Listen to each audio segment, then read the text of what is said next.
그러던 어느 날 또 그렇게 하고 왔어요. 나는 무능력한 목사더라고요. 아무것도 할 줄 모르는 목사예요. 애들 하나 거듭나게 못하는 목사예요. 교인들도 하나도 없어요. 도대체 하나님께서 날 왜 불러셨는지. 그 많은 세월들 아무리 해도 교인들은 하나도 없었어요. 그러던 어느 날 아이들은 또 그렇게 하고 돌아왔습니다. 쇠파이프 하나를 준비를 해놨어요. 저는 애들에게 욕하거나 때리거나 그런 적이 없어요. 그런 성격이 아니에요. 그래 이제 그 쇠파이프를 하나를 갖고 있다가 또 다시 다 돌아온 아이에게 하나에게 엎드려 뻗치라고 그랬더니 장난인 줄 알고요. 제가 때리거나 소리 지르거나 했어야죠. 저 때리시려고요? 한번 때려보시죠. 때려보시죠. 자, 이렇게 하고 애가 장난인 줄 알고 그렇게 했습니다. 내가 너희들을 아무리 가르쳐도 도둑질 또 하고 도무지 거듭나지 않으니 이건 내가 맞아야 된다. 그러니까 한 번에 때려야 하는데 9대를 때리다가 10대째 슬슬 때리면은 다시 때리게 하겠다. 다 터지고 이건 다 끝나버린다. 그러니까 나를 때리지 않을 아이는 지금 나가라. 다시는 내 눈앞에 나타나지 말고 내 그 약속은 지킬 거다. 애들은 저를 울면서 때렸어요. 다시는 안 그런다고 하면서 때렸어요. 슬슬 때리면 다시 때리게 했고요. 2명한테 맞고는 더 이상은 못 맞겠더라고요. 더 이상은 아니 왜 그렇게 아프다는데 여러분 웃어요.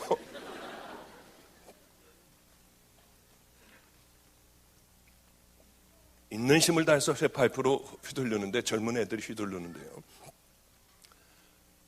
2번째 아이에게 맞고는 주님 이제 더 이상 못 맞겠어요. 어떻게 하면 되겠어요? 3번째 아이였어요. 3번째 아이는 안 때리겠다고 했어요. 한 번만 용서해 달라고 했어요. 그 아이는 나이가 좀 어린 아이였습니다. 죽어도 못 때리겠대요. 한 번만 용서해 주면 이제 다시는 안 그런대요.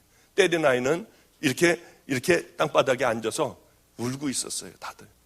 이게 아니야, 때려야 해. 근데 얘는요, 옆으로 이렇게 이 넓적다리 있는데 이쪽 히프 있는 데를 때리는 게 아니라 잘못했어요 하고 자기도 이렇게 왜 웃으세요? 잘못했어요 하고 이렇게 들면서 있는 힘을 다해서 내리친다는 게 미안해서 이게 세게는 세게 하고 제가 소리를 들으니까 때리긴 때려야 하는데 때리는데 이 허리 척추 밑에 꼬랑지 뼈 있는 데 가서 맞았어요. 근데 저도요, 애들에게 제가 무너지면 우리 집 애들은 다 무너져 버려요. 제가 그렇기 때문에 무너질 수는 없어요. 언제 어디서도 제가 무너지면 다 끝나는 거 아니겠습니까? 우리 집 애들 다 무너지잖아요. 그 어디서나 어떤 형편에서도 저는 아픈 척을 하거나 아니면 그런 척을 안 해요. 당당하게 어디서도 깡패들 앞에서도 제가 당당하게 항상 맞섰어요. 그러다 매도 많이 맞았지만요. 근데 이것을 딱 맞는 순간에 저도 모르게 굴르고 있더라고요. 땅바닥에서. 그리고 짐승 소리를 내고 있었어요. 막 소리를 내고 있었어요. 제가 아마 아파본 것 중에 평생에 그렇게 아파본 것은 없을 거예요. 그래, 지금도 허리를 사실은 잘 못 써요. 지금도 아주 이번 미국 집회가 특별하게 아주 굉장히 아파요. 제가 늘 핫팩을 갖고 다니고 이렇게 했거든요. 그런데 중국에서 10시간씩, 하루에 10시간씩 말씀을 전하고 그렇게 하다가 보니까 아주 상태가 안 좋은데 저를 차로 이렇게 여기 데려다주고 이렇게 하는 분의 차를 타보니까 너무 따뜻했어요. 어쩌면 그렇게 따뜻하고 뜨거울 정도로 따뜻했는지요. 그래서 어제도 내리면서 제가 여기서 내리기가 싫으네요. 그랬더니 왜 그러시냐요. 그래서 그 얘기는 아마 제가 잘 안 했을 거예요. 정말 내리기가 싫을 정도로 따뜻했어요. 제 차에 보면은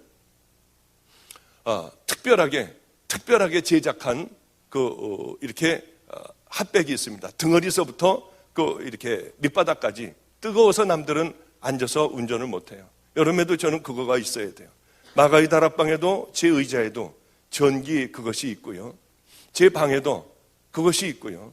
교회는 특별히 또 따로 만든 이 척추 있는 그 밑에 쪽이 딱 닿을 수 있도록 아주 특별하게 만든 그런 핫팩이 어디든지 제가 가는 곳마다 다 있어요. 왜냐하면 그렇게 많은 세월이 지났지만 지금도 역시 허리를 잘 못 써요. 거의 그렇게 못 써요. 특별히 날씨가 궂은 날 같으면은 어떤 탕 속에 들어가서 움직이지 않으면은 참 하루를 힘들게 보내게 됩니다. 그래도 얼마나 감사한지요. 그런데 그러고 나서 다시 이제 일어나서 맞는데요. 애들이 막 울었어요. 막 다 울었어요. 그런데 그 다음에 또 맞는데요. 놀랍게도 하나도 안 아픈 거예요. 그냥 이 털썩털썩 하는 느낌만 있지, 애들이 그렇게 때리는데, 울면서 때리고요. 막 소리 지르면서 때리고요. 그런데 전혀 안 아프더라고요. 그 매를 하여튼 다 맞았어요. 약속한 그 아이들의 매를 전부 맞았어요. 덕분에 엎드려서 한 달 정도 이렇게 살았지만요. 얼마나 감사한지. 너무 하나님 앞에 감사했어요. 그 이후로 지금서부터요. 그 이후로 지금까지 한 번도 애들은 도둑질한 적이 없어요. 얼마나 감사한지요. 애들하고 얘기를 했어요. 너희들은 왜 나를 때리고 변화됐니? 아니, 말도 안 되잖아. 너희들은 왜 나를 때리고 그렇게 도둑질을 안 하기 시작했니? 새벽마다 애들이 울었어요. 새벽마다요. 왜 그랬니? 세상이 다 거짓말인 줄 알았대. 우리 부모도 그렇고, 우리 주변에 있는 형제도 그렇고, 다 거짓말인 줄 알았대. 그랬는데, 저하고 살면서 자기하고는 상관도 없고 피도 섞이지 않았는데, 자기를 위해서 맞는 사람은 처음이었대요. 쓰러져서 소리를 지르고요. 막 이상한 소리를 내면서 눈에 초점이 안 맞아 그렇게 굴르고 있는 저를 봤대요. 그리고 일어나서 다시 맞더래요. 그리고는 한 달 동안 움직이지도 못하고 그러고 있는 저를 봤대요. 그러면서 그래, 그렇구나. 나도 세상에서 나도 사랑받는구나. 그것을 깨달았대요. 우리 애들이 이제 큰 애가 있어요. 지금 대학교 다들 대학 다녀요 이제.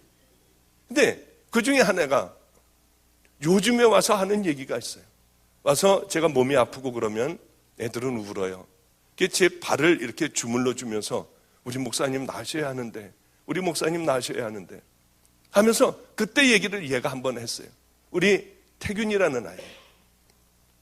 그 아이가 뭐라고 하느냐면, 목사님, 그때가 없었으면 저는 버림받았을 거예요. 왜?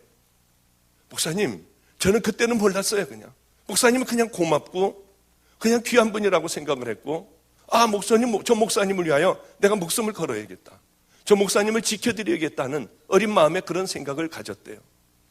그랬는데 요즘 목사님 생각해보면요, 예수님이 우리를 위하여 채찍도 맞으시고 십자가에 달려 돌아가시고요, 모진 고난, 모진 어려움 다 겪었는데 목사님을 보면서, 그 옛날을 목사님을 생각하면서 우리들은 거듭났대요. 그런데 이거는 하나님의 아들이신 그분이 십자가에 달리셨다는 거예요. 그런데 왜 그걸 보고 우리는 거듭나지 못하니? 왜 그걸 보면서도 우리는 새로워지지 못하는지 모르겠다고요. 그러면서 그 아이가 바로 얼마 전에 고난주간을 맞아서 그런 얘기를 저에게 해줬어요. 그 얼마나 참 감사했는지요. 그런 어려운 가운데 사는데도 여전히 힘든 거예요. 먹을 것도 별로 없고요. 우리는 교육자 회의라고 있습니다. 목사님들이 한 달에 한 번씩 모여서 밥을 먹어요. 회의도 하고요. 감리교회는 그렇습니다. 그랬는데 밥을 이틀간이나 굶었어요. 금식하고 굶는 거는 다릅니다. 그래, 내일이면 이제 교육자 회의야. 가면 시큼 먹어야지. 그 밤에 잠이 안 와요. 먹을 걸 생각하면 좋아가지고. 그러면은 상하고 상 사이에 가서 앉자. 그리고 이쪽에서 반찬을, 저쪽에서 반찬으로 먼저 잔뜩 배불린 다음에, 그 다음에 우린 돌솥밥을 평안지방에서는 늘 먹었습니다. 돌솥을 여기다가 따로 놓고 물을 부어놓고, 그거 밥을 먹으면 정말 맛있을 거야. 그리고 그렇게 생각을 하고요, 정말로 제일 먼저 식당에 가서 의자 상하고 상 사이에 가가지고 딱 적당히 앉아가지고요, 그러고 기도하는 척하고 있는 거예요. 왜냐하면 기도 안 하면 저쪽으로 가라고 하면 또 이쪽 가가지고 먹고 할 수 없으니까 기도하는 척을 하고 있는 거예요. 와가지고 왜 똑바로 앉지, 이렇게 앉아. 그래도 모르는 척하고 기도하고 있으면은 이상하게들 앉다가 저쪽서부터는 제대로 다 앉아요, 이제. 어른들 앉는 데서는 제대로 앉아요. 우리야 뭐 맨 꼬레비니까요. 그리고 이제 천천히 양쪽 반찬을 왔다 갔다 하면서 아무도 눈치 못하게 그 천천히 먹어요. 그 밥을 따로 놓고 이제 물을 부어놓고요. 그리고 한 숟갈을 밥을 척 하고 집어넣으면은 어쩌면 반찬 몇 개 집어넣는데 죽을 것 같이 힘든 몸이 싹 풀리는 거예요. 밥을 한 숟갈을 딱 따먹고 몇 번 씹지도 못하고 그냥 꿀떡 생기면은 이만한 게 일로 쭉 들어가는 게 얼마나 감사한지. 아버지 감사, 주님 감사, 주님 감사 하면서 이제 그걸 먹는 거예요. 그리고 두 번째 이제 또 먹고 본격적으로 먹으려고 하다가 보면은 집에서 굶고 있는 애들이 생각이 나요. 도저히 양심상 못 먹겠는 거예요. 그래서 먹으려고 그러다가 숟갈을 내려놓고요. 그냥 있으면 왜 안 먹어? 요즘 얼굴이 왜 그래? 왜 이렇게 누래? 그러면은 그냥 속이 안 좋아서 그래요. 그리고 이제 있으면은 등치가 큰 목사님이 계세요. 그 목사님이 넌쩍 갔다가 그 밥을 자기한테다 이렇게 덜어놓는 거예요. 얼마나 속이 상하는지. 나는 언제까지 이렇게 살아야 하나 참 속상한 마음으로 왔어요. 그런 날들이 참 많았습니다. 그런데 이상하게 어떤 생각이 들기 시작을 하냐면은 이제 고난이 거의 끝나간다고 하는 생각이 저도 모르게 드는 거예요. 이제는 거의 끝나간다. 그런데 제가 심장이 아팠다고 했지 않습니까? 하나님이 고쳐줬다고 했잖아요. 그런데 마지막 고난이 이제 제게 몰아닥치기 시작을 했어요. 우리는 감리교회는 목사 안수를 받으려면은 뭐가 있어야 하느냐면 건강진단서 딱 정해준 국가 그 기관이나 뭐 이런 데서 건강진단을 받아야 돼요. 근데 이상하게 몸이 죽어가기 시작을 했어요. 자고 일어나면 못 일어나겠는 거예요. 아무것도 못 하겠는 거예요. 이제 교인은 한 가정이 더 들어왔어요. 근데 죽어가는 거예요. 제가 죽어가는 거예요. 왜 이럴까? 왜 이렇게 식은 땀이 날까? 그리고 몸은 말라가고요. 그래, 검사를 하려고 이제 목사가 되기 위하여 검사를 하려고 병원을 찾아갔습니다. 저는 대학교 1학년 때 우리는 교련이 있었어요. 그때는 뭐 교련이 있어가지고 군사훈련 뭐 이런 것을 하고는 했습니다. 저희 다닐 때는요. 근데 그때 예방주사를 맞았어요.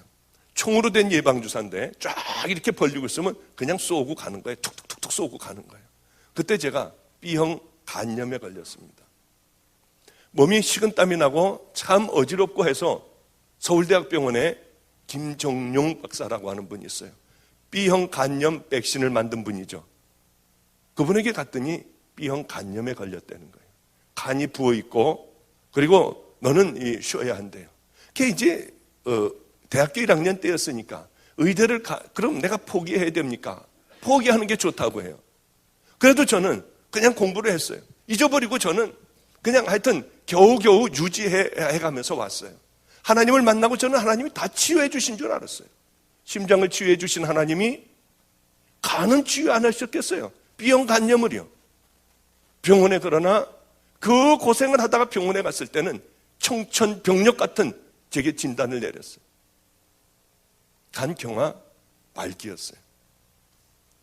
참 얼마나 충격이었는지요.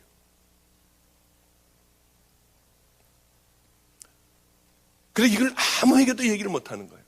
한 번은 피를 쏟기 시작을 하는데 정말 충격이었어요. 죽었구나 생각을 했어요. 간이 딱딱해져 있지 않습니까? 간에는 피가 많이 들어가는데 딱딱해지니까 간으로 들어갈 피가 혈관이 있는 데서 마치 고무풍선에다가 물을 잔뜩 집어넣고 있는 것과 같은 거예요. 한번 터지면은 약한 곳에서 한번 터지면은 걷잡을 수 없는 거예요. 그런데 저는 살아났어요.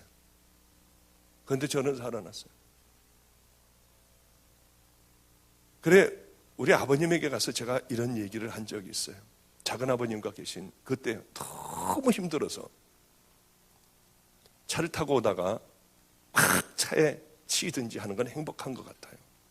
비행기를 타고 가다 비행기가 폭파되는 거는 너무 행복한 죽음 같아요. 그랬더니 쓸데없는 소리 한다고 야단 맞은 적이 있거든요. 그런 어려움을 겪었던 때가 있어요. 저 혼자만의, 아무도 모르는 저 혼자만의 그런 가슴앓이를 한 적이 있어요.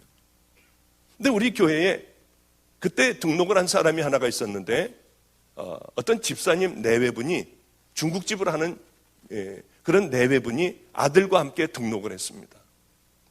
저는 죽어갔어요. 이분들이 저에게 왔어요. 이제 주일날 강대상에 서지도 못했습니다. 그리고 이 들어오는 있는데요. 이분 내외분들이 와서 뭐라고 하느냐면 자기네들은 이제 예수를 안 믿겠다는 거예요. 하나님을 떠나겠대요. 목사님같이 그렇게 최선을 다해 살아왔는데 이렇게 그 마지막이 비참한 죽음이라고 하면 자기네들은 그 예수를 안 믿겠다는 거예요. 할 얘기가 있어야죠. 제가 나는 죄인이라서 그래요. 그 얘기밖에는 더는 못했어요.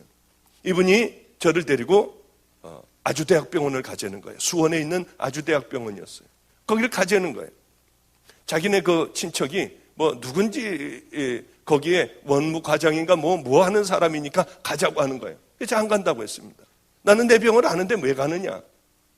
방법이 있으면 가지만은 방법이 없다. 그랬더니 이분이 자꾸 가자는 거예요. 그럼 예수를 안 믿겠대요, 이제. 아니, 이것이 끝이라고 하면 그 예수를 자기가 왜 믿냐요? 망하는 거 아니냐, 예수 믿고. 그래서 저는 아니라고 했어요. 그래서 저하고 약속을 했습니다. 내가 만약에 병원을 가서 나는 분명히 동일한 진단을 받을 거다. 그러면은 나를 산 위에다 올려다 놔라. 그리고 올라오지 말아라. 내가 기도하다가 안 되면 기도하다 죽는 거고, 기도하다가 하나님께서 날 살려주시면 내 걸음으로 난 내려올 거다. 약속을 했어요. 그 병원을 갔습니다. 이 청소부가 청소를 하고 있더군요. 얼마나 부러웠는지요. 저 사람은 아프지 않을 거 아니야. 밤에 고통스럽지 않을 거 아니야. 죽음에 대한, 물론 천국에 가지만 아직 가보지 않은 그 나라에 대한, 미지에 대한 막연한 두려움도 있고요. 그리고 나는 하나님께서 나를 여기까지 쓰시려고 부르셨나? 아무것도 해놓은 것도 없고 별로 해놓은 것도 없는데요. 제 차례가 돼서 들어갔습니다. 이런저런 얘기를 했어요. 검사를 먼저 하래요. 다니면서 피검사도 하고 뭣도 하고 하는데 쓰러질 것 같더라고요. 그래서 제가 검사를 못 받겠다고 했어요.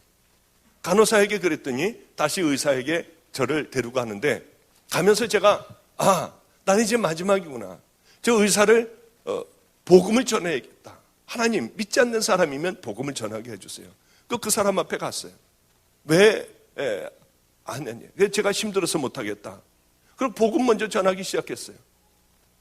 심장병을 하나님은 나를 치료해 주셨는데 예수 믿으라고요. 횡설수설하는 거죠. 그러니까 그런 얘기 하지 마시고 지금 왜 어떠고 왜 여태까지 놔두고 뭐 지금 어느 상태인데 왜 이렇게 놔뒀니? 하여튼 저는 복음만을 얘기했어요. 믿질 않고 미친 사람 취급을 하더라고요. 그래서 영어로 얘기 시작을 했습니다. 나는 의사였다고요. 그리고 의학 용어를 전부 써가면서 나는 사실 이랬다. 이분이 깜짝 놀라서 저를 쳐다봐요. 그럼 지금 뭘 하고 있느냐? 왜 여태까지 병원을 안 갔니? 저는 목사입니다.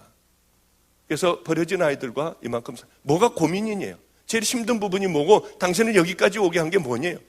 나는 하나님을 만났고 나는 버려진 애들하고 함께 살고 얘네들이 거듭나지 않아서 저는 그것이 제일 괴롭습니다. 그랬더니 그 얘기를 듣더니요. 자기는 교회 한 번도 안 갔대요. 어렸을 때 크리스마스 때밖에는 안 가봤대요. 당신은 하나님의 사람이라는 거예요. 아니, 인격장애, personality disorder. 이 인격장애는 돌아오기 힘든 것 알지 않습니까? 목사님은 대단한 일을 많이 했다는 거예요. 그런데 바로 그 믿지 않는 의사가 하나님이 함께 해주신다는 거예요. 저는 하나님이 하나도 함께 해주시지 않는 줄 알았어요. 배가 고플 때 라면 하나도 못 주셨고요. 제가 도망갈 때 붙잡혀서 매맞게 했고요. 도무지 제게는 인간적으로 풀리는 게 하나도 없었어요.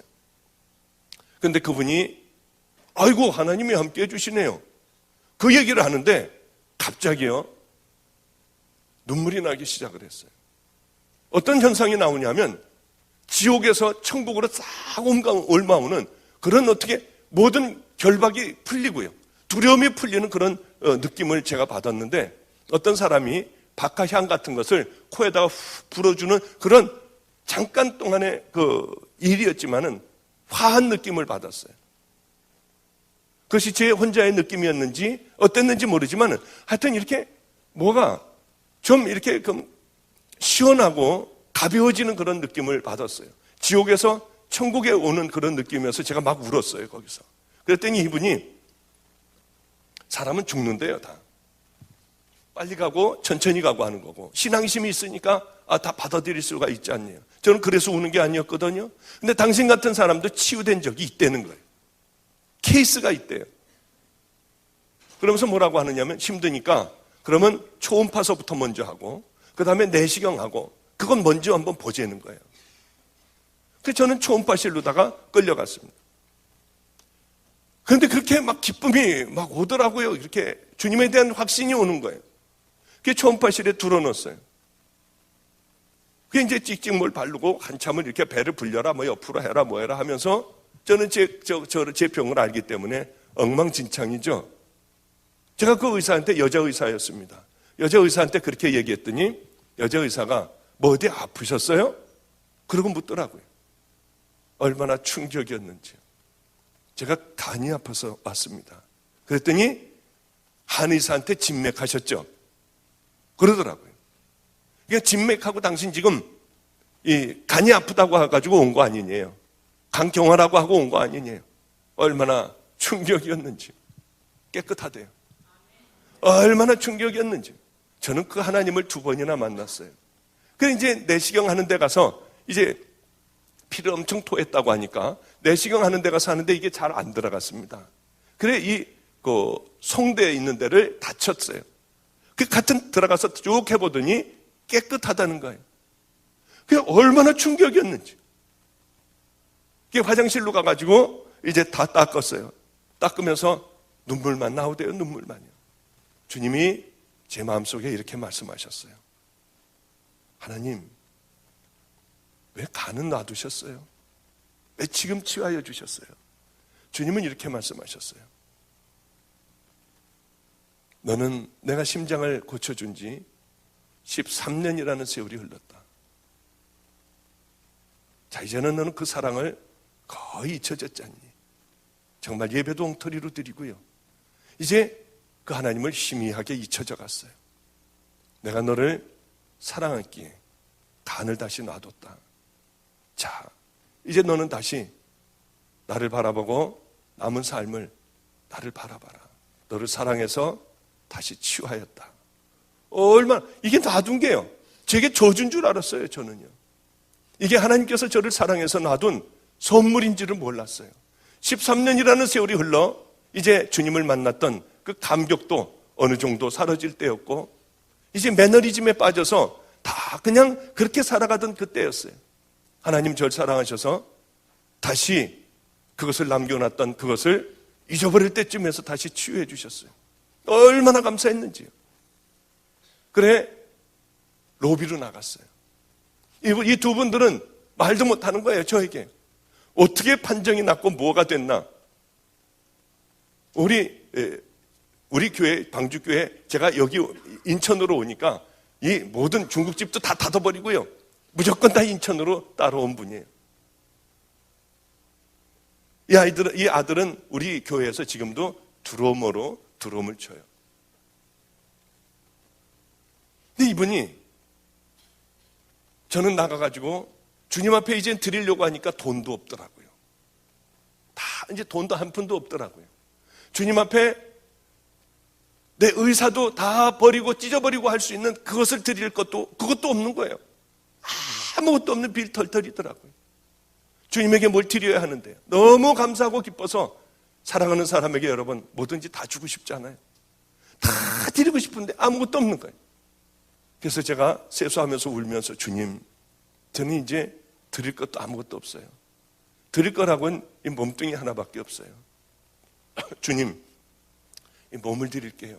그리고 저는 부끄러움을 많이 타는데 전도는 하여튼 많이 해봤어요. 나가서 로비에 나가서 소리 지르기 시작을 했어요. 여러분 예수 믿으라고 미친 사람같이 소리를 질렀어요. 막 한참을 소리 질렀는데 소리가 나와야죠. 여러분 예수 믿으세요. 막 쥐어짜듯이 소리를 질렀어요. 여기저기 다니면서 막 소리를 질렀어요. 약국 있는 데서 약을 타려고 하는 사람들이요. 자기 차례를 기다리고 있는 그 사람들이요. 번호인지 뭔지 하여튼 모르지만 그걸 기다리고 있는 사람들에게 가서 예수 믿으라고 그랬어요. 예수 믿으세요. 예수 믿으세요. 그 두 분들은 제가 미친 줄 알았대요. 제가 정신 나간 줄 알았대요. 그분들은 저를 보고 믿음을 가져요. 하나님은 이런 분이구나 하고 고개를 끄덕거려요. 나중에 얼마나 그분들이 회개했는지 모르는데요. 저런 저주를 받는다면 난 예수 안 믿는다고 했어요. 이제 우리 교회 안 다니겠다고 했어요. 그것이 하나님의 사랑인 줄 지금은 다들 알고 있어요. 이제 고생이 거의 끝나간다고 생각을 했습니다. 어느 날 100만 원이라는 돈이 들어왔어요. 이런 일은 있을 수도 없어요.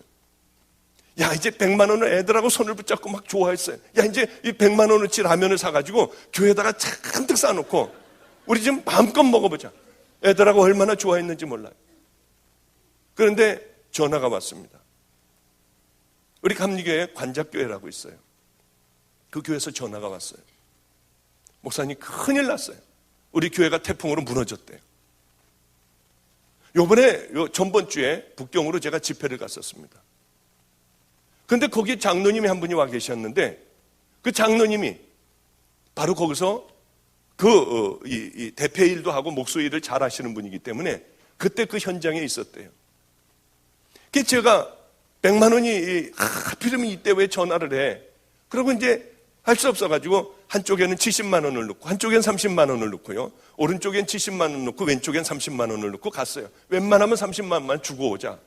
그리고 이제 갔어요. 이게 헷갈릴까봐 힘센 쪽에는 70, 왼손에는 30, 이래가면서 하여튼 운전을 하면서 갔어요.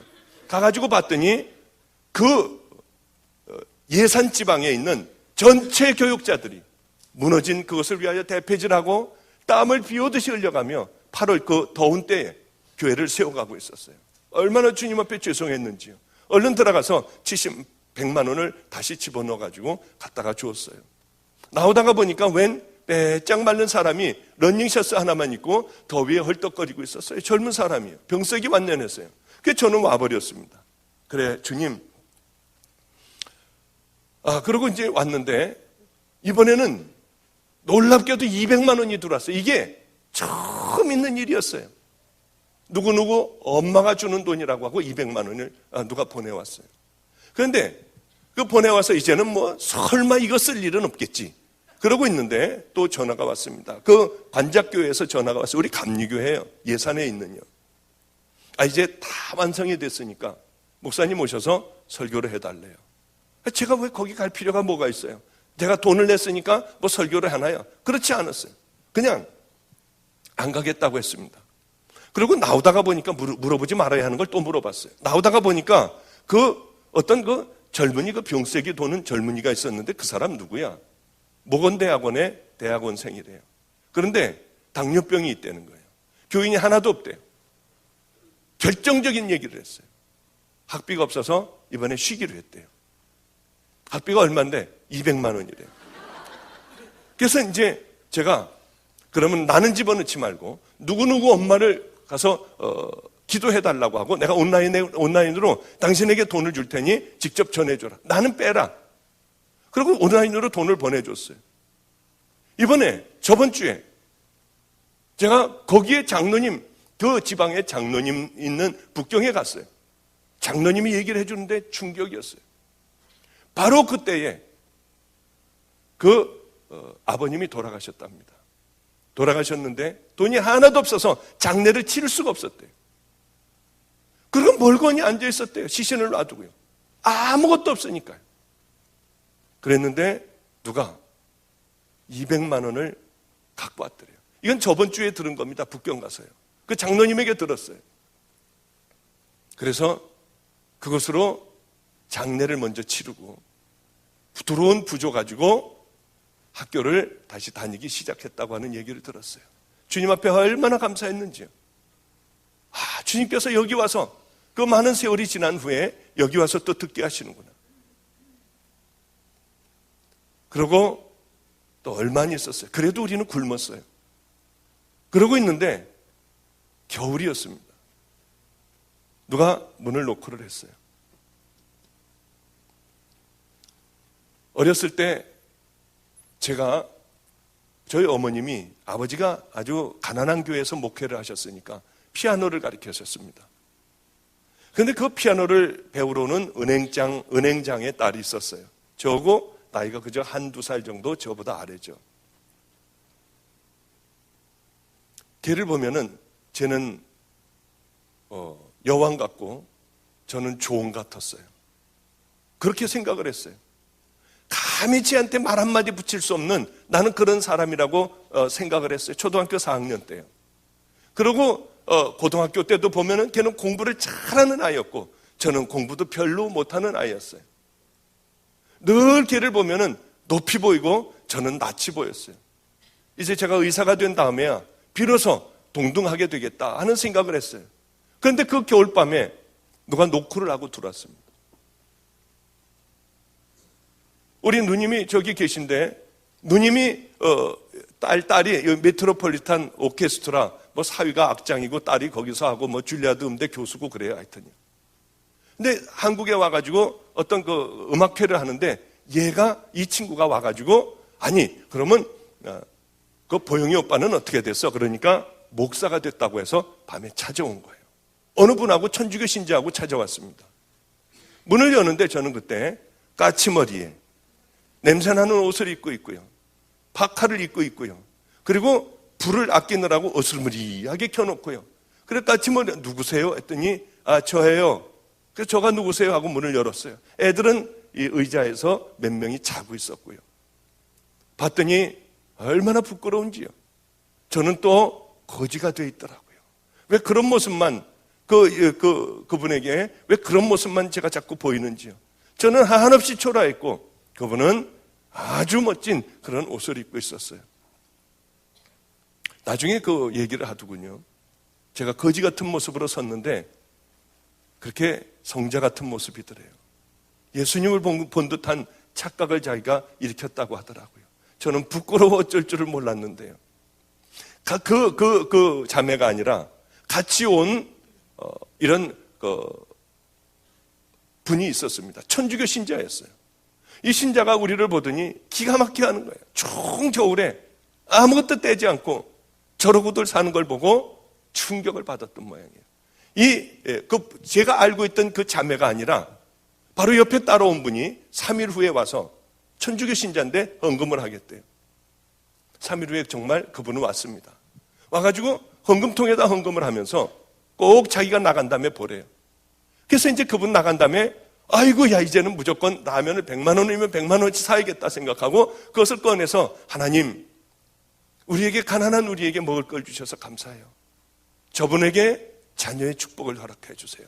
그리고 이제 그걸 갖고 와서 강대상에 와서 또 한 번 기도를 하고 열어봤는데 한 장이었어요. 10만 원이 넘더라고요. 봤더니 100만 원인 것 같아요. 100만 원보다 공이 더 있더라고요. 1000만 원 같더라고요. 1000만 원보다 공이 더 있더라고요. 아니 여기는 뭐 잘 사는 동네라서 그런지 1억이라도 놀라지도 않네요.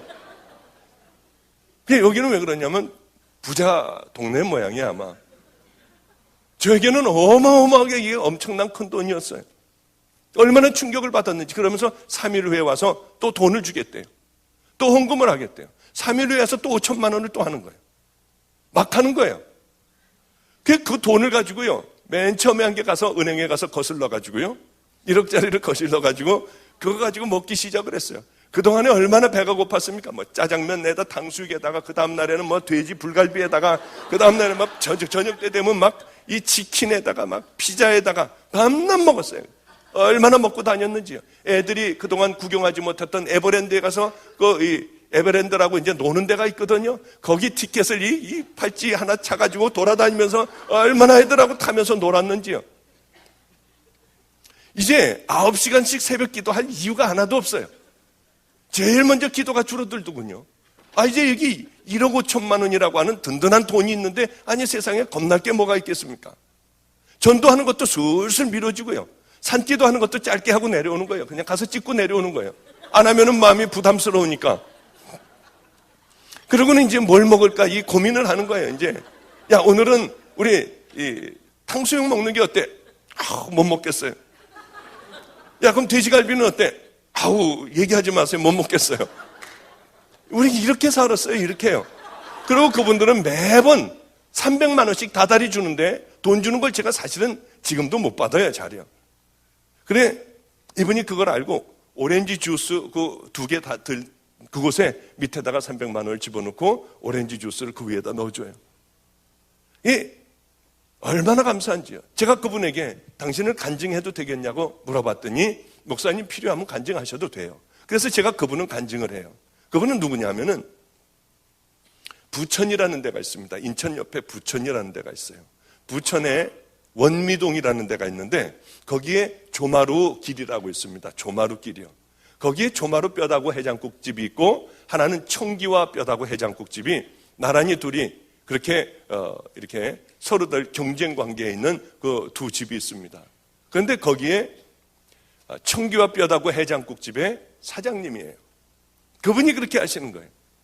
그래 이거 갖고 실컷 먹고 놀고 하다가 보니까 가만히 어느 날 생각을 해보니까 돈은 이미 제가 버렸던 거예요. 그런데 다시 또 제가 돈을 붙잡고 있더라고요. 그걸 하나님보다 더 중요하게 생각하고 있더라고요. 얼마나 기가 막혔는지요. 얼른 찾았어요. 돈 다 찾았어요. 찾아가지고 한 군데다 몽땅 다 넣었어요. 한 푼도 남기지 않고요. 1,000원짜리까지 다 찾아놓고 그분에게 찾아갔어요. 내가 이거 갖고 있다가 하나님과의 사랑이 끊어질 뻔했다. 다시 가지시라고 그랬어요. 이분은 그래봐야 100만 원 썼겠습니까? 이분은 절대로 내가 당신에게 헌금했냐? 내가 하나님 앞에 했지 당신에게 했느냐? 나는 안 가진다. 그분은 가져라. 나는 못 갖겠다. 그러면서 드디어 그 돈은 중간에 떠버렸어요. 저거는 관계없는 돈이 되어버렸어요. 얼마나 감사한지요. 그러면서 또 시간이 흘렀습니다. 어느 날 아이들하고 함께 살고 있는데 어제 말씀드렸다시피 애들 학교를 보내고 이제 애들도 제대로 되기 시작을 했어요. 그러나 우리는 먹을 게 없었어요. 그리고 기도를 하고 있는데 갑자기 주님께서 저를 부르셨어요. 내 종아, 내가 다 봤다. 고맙다. 이제 내가 너를 이렇게 사용하겠다. 오랜 기간 동안 수고했다 내 종아. 그 말씀이 있었어요. 그러면서 사람들은 모여들기 시작했습니다. 그렇게 한 명도 하나님을 만나고 13년 동안 그 고생을 했는데 교회는 하나도 없었어요. 그때서부터 사람들이 몰려오기 시작을 하는데요. 금방 교회가 꽉 찼습니다. 그래서 이제 더 이상 어떻게 예배 드릴 장소가 없었어요. 그래 얼른 다시 그분을 찾아가서 당신 그 돈 줬던 그 중간에 뜬 돈으로 우리가 교회를 이사가서 좀 크게 만들면 어떻겠느냐. 너무 좋아하셨어요. 그래서 그 돈을 가지고 교회를 큰 곳으로 이사를 갔습니다. 한 3년 정도면은 충분하겠다고 생각을 했어요. 그러면 여기는 채워지겠다고 생각을 했어요. 2달 반 만에 교회는 또 꽉 차버렸어요. 얼마나 하나님 앞에 감사했는지요. 주님께서 이제 네가 깜짝 놀랄 만한 일들을 보리라. 제게 말씀하셨어요. 너는 평생 다니며 잘못된 믿음으로 넓은 길을 가고 있는 그들, 내 앞에서 와서 천인공노할 일들이 수없이 일어나는 그 일들을 너는 맛보지 못하게 해라. 좁은 길로 가게 하고 너는 그들을 깨달아 순종의 길로 가게 해라. 주님은 그 말씀을 하셨어요. 다른 건 제가 다 믿을 수 있었어요. 그러나 네가 이 말씀을 전하면은 많은 자들이 내게로 돌아올 것이다. 주님께서 그러셨는데 그거는 정말 자신이 없었어요. 아니 저는 제가 제 자신을 잘 아는데요. 우리 한 달에 한 번씩 모이는 목회자 회의에도요. 저는 가서 목사가 돼서도 기도시킬까 봐 화장실에 가서 왔다 갔다 하다가요. 기도시키는 거 끝나면 그 다음에 들어갔어요. 그래서 열심히 기도문을 하나를 내가 이렇게 살아서는 안 되겠다 목사가. 그리고 기도문을 하나를 외웠어요. 아주 달달달달달달 외웠어요. 이제는 가서 자신 있는 거예요. 하나님 우리 평안지방을 사랑하시는 하나님 감리사님을 모시고 귀한 회의를 하게 해주시니 감사합니다. 다 외웠어요. 그걸 한 장을요. 그러고 이제 제대로 이제 앞에 가서 딱 앉았죠. 영락없이 기도시키려고 하면 나타나지 않던 저 사람이 오늘 나와가지고 기도를 시키는 거예요. 그럼 박보영 목사님 기도해 주시기 바랍니다.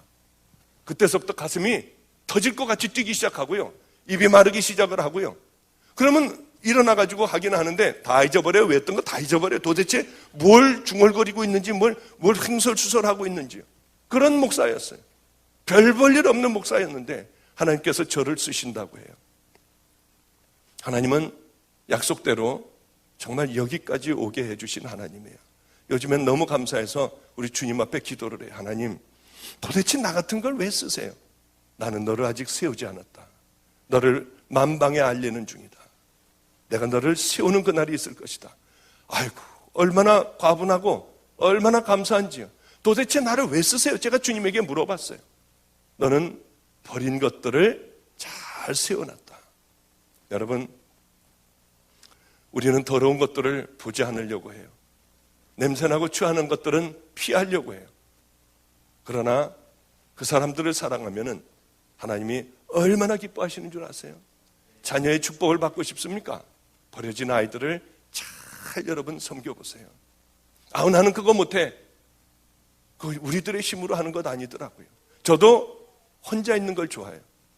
저도 조용한 걸 좋아해요. 전 여행을 참 좋아해요. 책 읽는 걸 좋아해요. 음악을 좋아하고요. 우리 집에는 23명이에요. 아파트에서 살아요. 아까도 말씀드렸지만은 잠깐 아까 밥 먹으면서 식사하면서 얘기했잖아요. 3명씩 나가야 돼요. 아파트에서 몇 번을 쫓겨날 뻔했어요. 3명은 저쪽 나가서 기다리고 3명은 저쪽 나가서 기다리고 그러면서 나가서 다 싫어와요. 집에 들어올 때도 여기서 여기 떨어뜨려 주면서 그러면서 우리는 돌아와요. 아침 시간 되면 난리가 나요. 밥을 한번 22명이 먹는다고 생각을 해보세요. 어떤 일들이 벌어지나요? 아침에 일어나서 화장실을 쓰는 것 3시 한 반이면 다 일어나요. 유치원생까지요.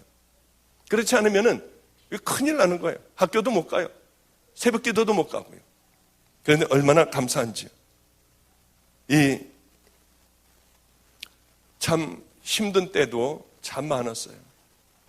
여러분, 그런데 하나님께서는 우리를 다 지켜보세요. 머리털까지 세심받으셨어요. 그런데 사람들은 나 혼자 있고 사람들이 안 보면은 아무도 우리를 들여다보지 않는 줄 알아요. 하나님은 네가 왜 그런 말을 하는지, 너는 왜 그런 행동을 하는지, 네가 지금 뭘 하려고 하는지 하나님은 다 아세요. 왜 그걸 하려고 하는지요. 그 이유까지도 하나님은 다 아세요.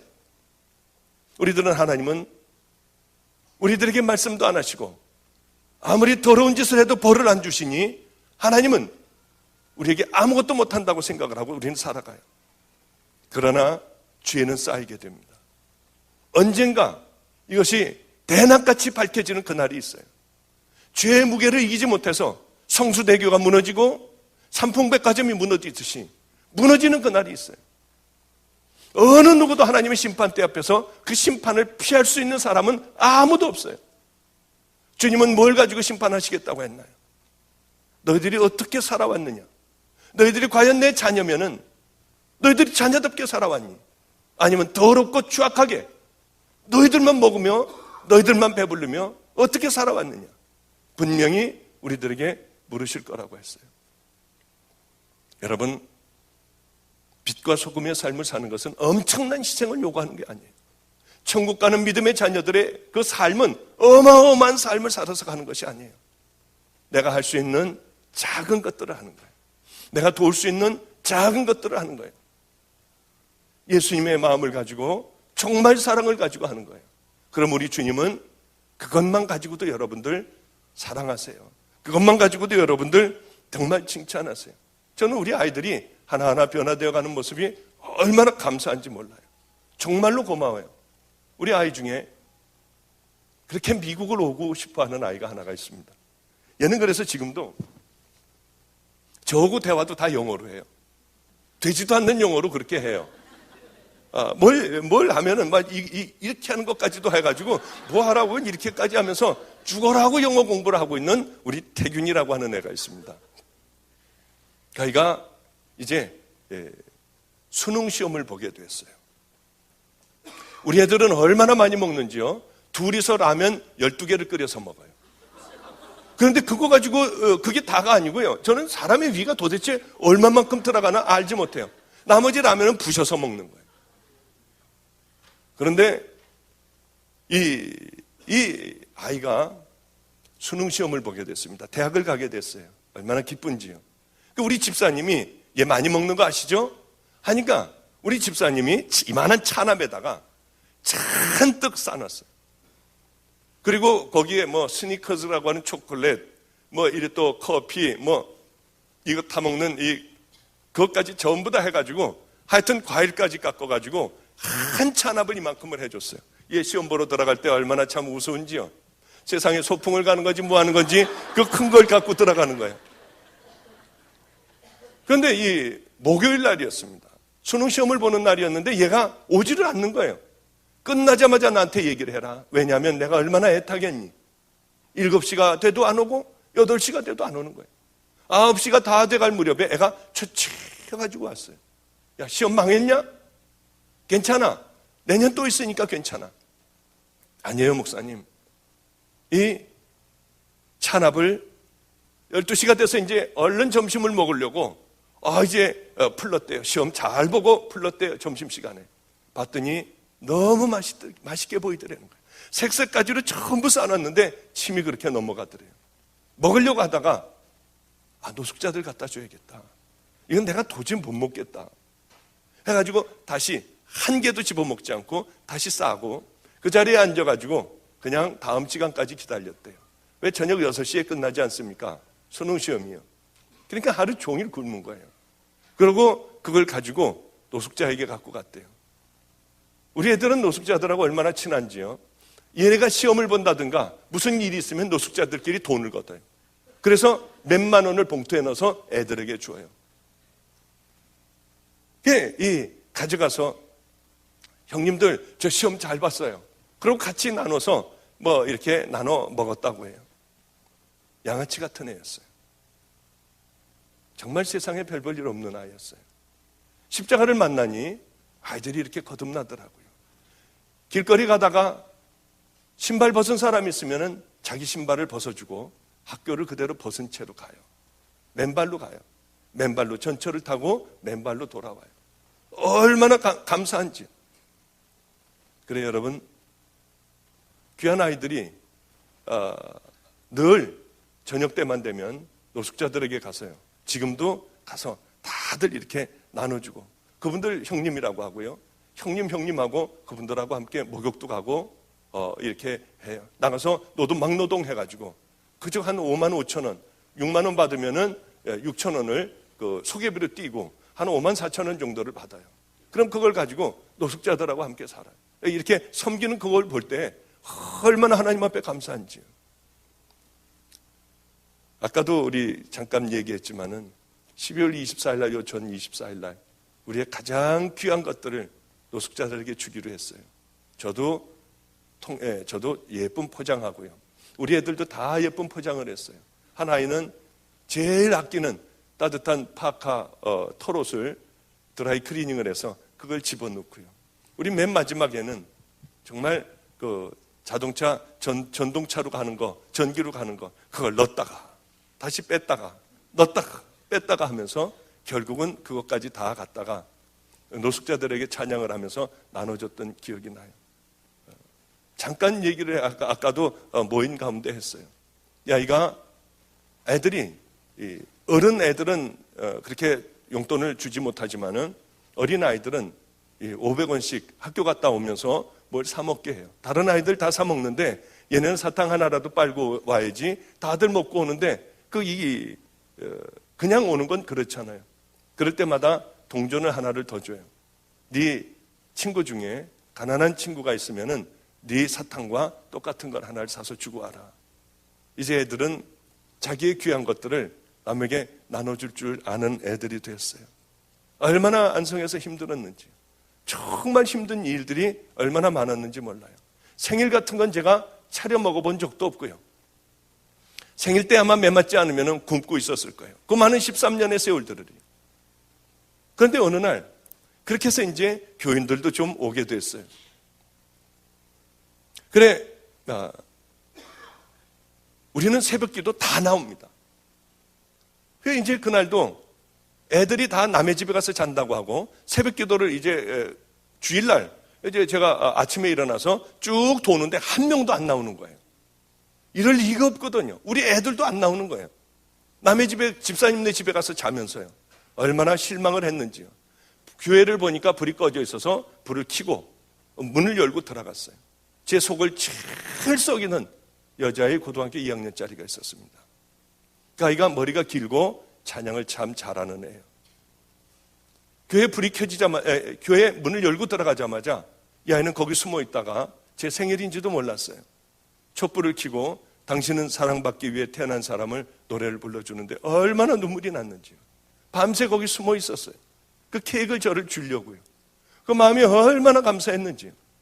이 불을 킴과 동시에 교회 내에는 전체가 풍선으로, 발 디딜 틈이 없이 풍선으로 장식되어 있었어요. 앞을 바라보는 순간에 숨이 얼마나 막혔는지요. 저를 미숫가루를 타주던 이빨 빠진 할아버지가 이렇게 목사님 생신을 축하합니다. 우리 전교인이, 얼마 되지 않는 전교인이 그것을 강대상에서 하나씩 붙잡고 있었어요. 인생의 제일 밑바닥에서 원치 않는 아기를 하나를 낳았어요. 이 아이를 저에게 갖다 줬어요. 4살 때 갖다 줬어요. 여기서 버림받고 저기서 버림받고 하는 여자아이였어요. 이 아이의 이름은 내화. 너는 이 세상에서 끝난 인생이다. 내새의 꽃이나 되거라. 그래서 내화라는 이름을 가지고 있는 아이였어요.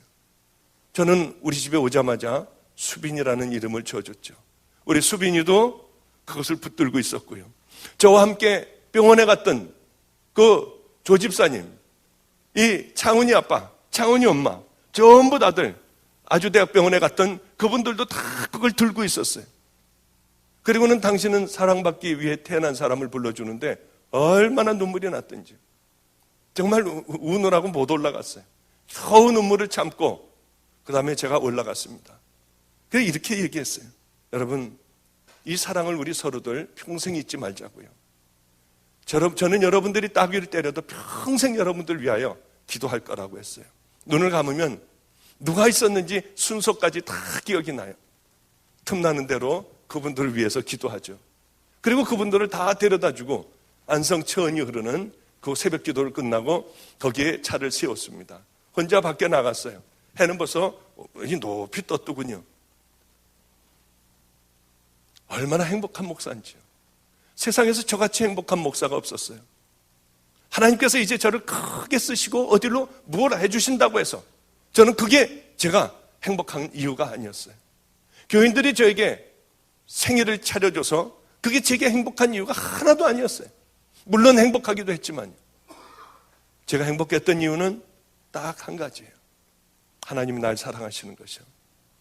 그것이 너무 감사하더라고요. 나를 그냥 놔뒀더라면 도대체 나는 지금쯤 어떻게 됐을까? 아마 분명히 땅속에 묻혀 있을 거예요. 그리고 영원한 지옥에 가 있을 거예요. 그런데 하나님은 저를 사랑하셨어요. 여러분, 자녀를 위한 기도가 얼마나 중요한 줄 아세요? 여러분의 남편이나 믿지 않는 아내를 위하여 기도하는 것 얼마나 중요한 줄 아세요? 결국은 하나님께서 불러 써주시더라고요. 실망하지 말고 여러분 열심히 기도하세요. 하나님은 나를 왜 배고프게 했을까? 이제는 배고픈 사람 있으면은요, 제가 집을 빼서 다 나눠줘 버려요. 하나님은 왜 나를 그렇게 아프게 했을까? 우리 교회에 간암과 후도함이 있다고 했잖아요. 그 사람 붙잡으면 저는 항상 방언으로 기도해요. 하나님, 이 암을 날 주세요. 꼭 날 주셔야 돼요. 왜 그렇게 기도하느냐면 제가 죽음이라는 것이 얼마나 힘들고 이 죽음의 고통과 또 이 육신의 고통이 얼마나 힘든지 제가 알기 때문에 그래요. 저는 이제 경험을 해봐서 알아요. 우리 하나님을 알고 천국을 확신해요. 이분들은 두려워하더라고요. 그래, 항상 하나님 이 후도암을 꼭 절 주셔야 돼요. 목자에게 하나님 양을 사랑하라고 했잖아요. 저를 반드시 주세요. 이 가난 보고도 붙잡고 늘 그렇게 기도했어요. 그렇게 기도할 수 있었던 이유는 제가 아파봤기 때문에요. 제가 고통을 당해봤기 때문에요. 이제야 하나님을 알기 때문에요. 그래서 하나님은 나를 고생을 하게 하셨구나. 어느 날은 너무 피곤해서 이분들하고 이 후두암 환자를 붙잡고 기도하며 방언으로 하지 않고 그냥 했어요. 하나님, 나도 모르게 한 거예요. 하나님, 우리 할아버지의 후두암을 절 주세요. 절 주세요. 저는 방언으로 하고 있는 줄 알았어요. 할아버지가 갑자기 저를 밀어냈어요. 막 밀어내더니 막 뭐라고 하는 거예요. 다시는 내가 당신 이제 목사님 기도 안 받겠대요. 어떻게 그런 기도를 할 수 있느냐. 할아버지는 돌아가셨어요. 그래도 얼마나 그 할아버지가 감사했는지요. 이렇게 내가 사랑을 받는구나. 다시는 기도 안 받겠대요. 그리고는 피해 다니셨어요. 축도가 끝나기 전에 집으로 가버리셨어요. 제가 붙잡고 또 기도할까 봐요. 나는 정말 행복한 목사구나. 그래, 여러분, 고난당하는 게요, 이 고난이라고 하는 게 그 당시에는 정말 죽을 것 같고 힘들고 지치고 하지만은 하나님이 우리에게 주시는 가장 큰 선물 중에 하나가 고난이라고 하는 사실이에요. 왜? 그렇게 만들어 가시고 그렇게 축복해 주시기 위하여 하나님께서는 잘 다듬어 가시는구나. 노숙자를 지금도 섬기고 그분들 아무도 들어가지 않는 노숙자들만 있는 환자방이 있어요. 얼마나 더러운지요. 썩은 내가 진동을 해요. 썩어가고 있더라고요. 그곳에 가서 옷을 다 벗기고 그곳에서 다 치료해 줄 수 있는 이유는 바로 제가 하나님의 사랑을 받은 사람이고 죽음 가운데서 저를 살려주신 하나님의 은혜이기 때문에 그렇습니다. 여러분, 이제 돈 더 내시기 전에 얼른 11시 전에 끝내야겠어요. 그래도 이제 앞으로 여기가 교회를 이제 져야 되고 사야 될 곳 아니겠습니까? 그렇기 때문에 11시 되기 전에 얼른 끝내고, 저도 이번에 절대로 여기에서 이 어떤 사례비는 안 받아갈 겁니다. 절대로 안 받아갑니다. 억지로 줘도 안 받아갈 거예요. 여기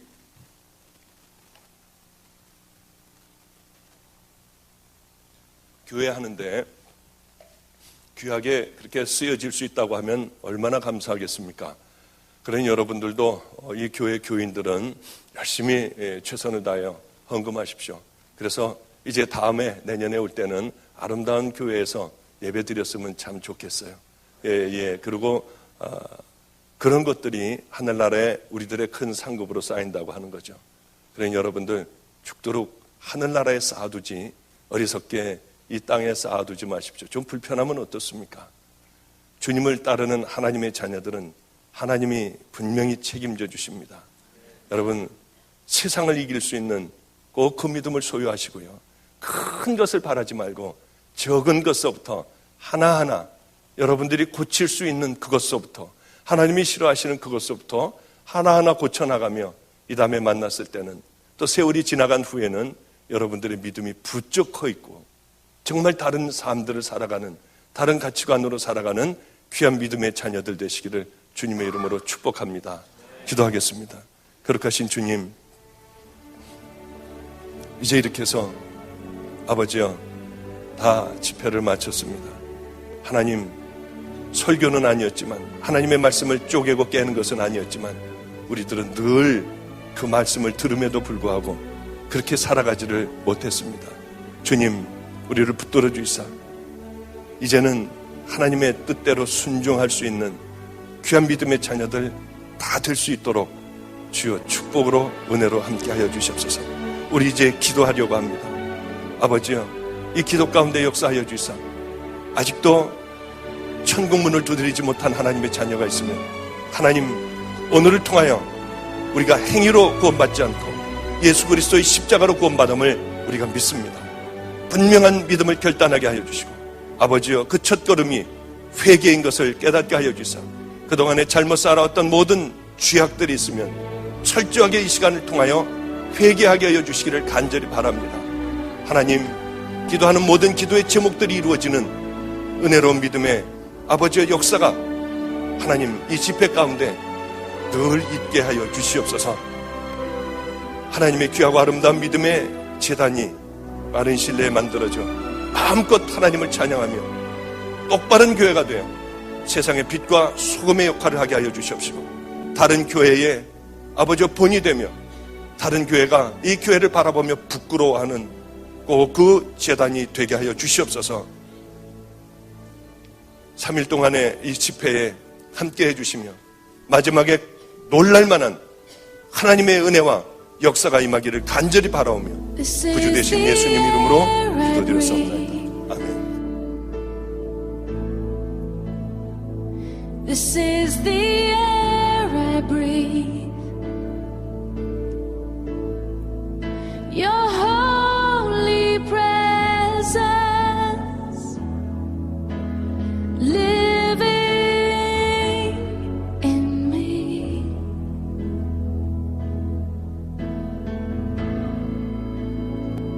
This is my daily bread.